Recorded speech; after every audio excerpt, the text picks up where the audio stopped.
welcome to my channel, The Love Tita Heart, the channel for the non-stop followers of Alden and Maine, who will serve as voice for those who cannot express their feelings for Aldab. Kamusta po kayo mga ka-non-stop? Good day po sa inyong lahat. Bago po tayo tumungo sa kaganapan kay Alden and Maine, please subscribe and hit the notification bell para ma-notify po kayo sa mga bagong video na i-upload ko. Salamat po! Happy at mga ka-Aldab, ibinahagi ni Alden Richards ang mga larawan na naging ganap few days ago sa Stardust Ladies Night na dinaluhan ng kanyang mga friends sa showbiz. Pag-amin nga ni Alden Richards na naging panayam sa kanya sa nakaraang Thanksgiving sa Stardust na ito ang pinakabago niyang business venture na hindi niya hilig dahil hindi niya hilig ang nightlife. Pero dapat daw ang business na pinapasok, kung ikaw ay magtatayo dapat ay hilig mo. Ang sabi pa ni Alden. Kaya itong bar na ito ang unang business na kanyang pinasok na hindi naman niya hilig na ginagawa. Ayon din sa kanya. Sa mga sumusubaybay sa mag-asawang Pokerson Jr. na masasabing Aldab Nation, for sure, alam na kung sino ang mahilig sa nightlife. Matatandaan sa isang part ng Eat Bulaga noon na may isang tagpo sa studio ng Broadway habang nasa may bandang likuran sila Alden and Maine ay nagsasayaw ito at uma-acting na akala mo ay nagiinom habang sumasayaw na parang sila ay nasa bar or nightclub. At tuwing nagbe-birthday si Maine ay laging ginaganap sa bar dahil ito ang masasabing hilig ng nag-iisang phenomenal queen, Mrs. Nico Menday Pokerson. Kung hindi man hilig ni Alden, ay hilig naman ni Maine. Alangan naman magtayo si Alden at mag-aksaya ng milyon-milyon kung magtatayo siya ng bar na hindi naman niya kinahiligan. Pero dahil si Mrs. ang may hilig dito, kaya ayun go, lumalabas na si Maine ang dahilan kung bakit itinayo ito ni Alden. Kaya nga ang sabi ng ating ka-admin, ito ang regalo ni Mr. kay Mrs. para mayroon na siyang sarili. Dahil ika nga, lahat ng hobby ni Mrs. ibinibigay ni Mr. Richard Pokerson Jr. Katulad ng beach resort, ibinili rin niya si Mrs. dahil ito ay hilig din niya. Ikaw na ang magkaroon ng bilyonaryo at gwapong mister. Seloso nga lang, pero ika nga ay pareho naman sila, seloso at selosa. Gayunpaman, inamin naman nilang dalawa na may tiwala sila sa isa't isa. Wala lang silang tiwala sa mga lalaking nakapaligid kay Mengay at mga babaeng nakapaligid kay Tisoy. Kaya naman sa mga latest interview ni Alden, derechahang pag-amin na kaibigan lang niya si Catherine Bernardo at kahit kailan ay hindi niya i-dinate si Sanya Lopez. Derechahang sinabi yan ni Alden sa interview niya sa Thanksgiving party kamakailan lang. Patunay lang ito sa kanyang mga sagot na never siyang nangligaw kay Catherine at Sanya. Si Maine Mendoza lang ang inamin niya na in-love talaga siya, kaya naman agad-agad niya itong pinakasalan.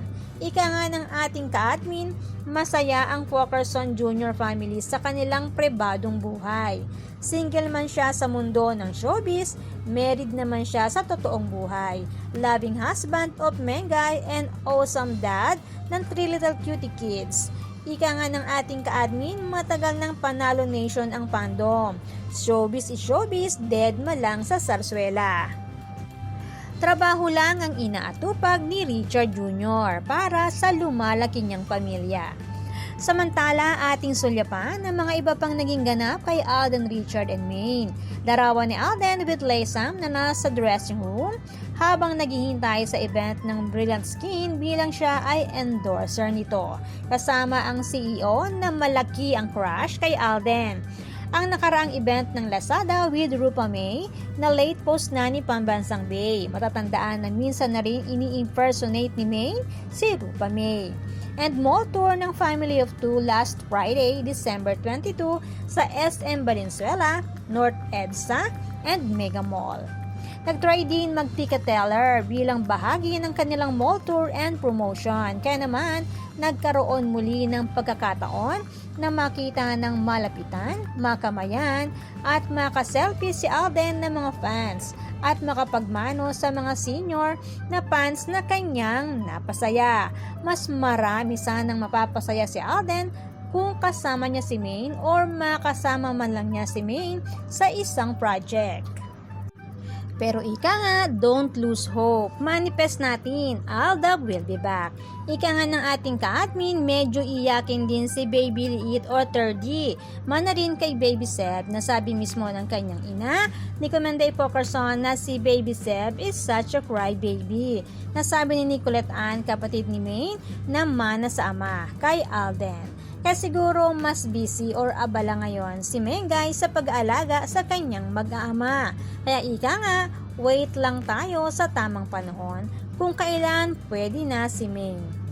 Habang si Ming naman ay may pag-post ng mga natitira pa niyang endorsement para sa Kapaskuhan.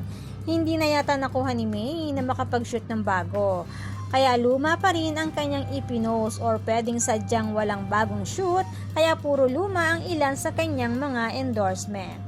At sa gustong balikan ng Isa Pa with Feelings hanggang December 24 sa Netflix kung saan dumoble si Alden Richards sa final dance ni Maine and Carlo Aquino.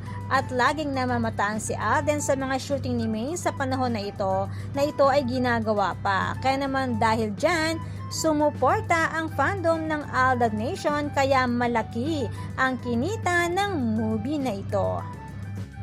Kaya naman sa matagal ng paghihintay ng fandom sa project together ng Aldab or sila Alden and May, ika nga malaki na ang ipon nila. Kaya naman wait lang sila kung kailan mapagbibigyan. Samantala, congratulations kay multimedia star Alden Richards bilang Male Celebrity of the Year ng Tag Media Chicago with a special broadcast from Times Square sa New York City. Kaya naman congrats Alden Richards. Samantala, Merry Christmas sa Pokerson Jr. family at sa buong fandom ng Aldab Nation and True-Blooded Aldab Nation. Merry Christmas and a Happy New Year. Especially kay Nay Ritzy na sobrang advance sa pagbati sa akin few weeks ago. God bless and good health po para sa lahat. Don't lose hope, be optimistic. Aldab will be back. Kaya naman, good vibes lang po tayo man non-stop. Salamat po sa lahat na nag-comments at sa lahat po ng buong pusong nagmamahal at sumusuporta kay Alden and Maine. Salamat po sa lahat ng subscribers. Shout out po sa inyong lahat. Thanks and God bless everyone! Salamat po sa lahat na nag-comment. Shout out po sa inyong lahat. Sorry po, hindi ko na po kayo iisa-isahin. Sobrang dami po ninyo. Patunay lamang po ito na talagang lumalakas lalo at sumisigla ang buong fandom sa ganitong pagkakataon. Salamat po sa inyong lahat. Aldab lang ang malakas. Hangad ko po ang magandang kalusugan para po sa inyong lahat. Salamat po Aldab Nation and True-Blooded Aldab Nation. Thanks, stay safe, and God bless everyone!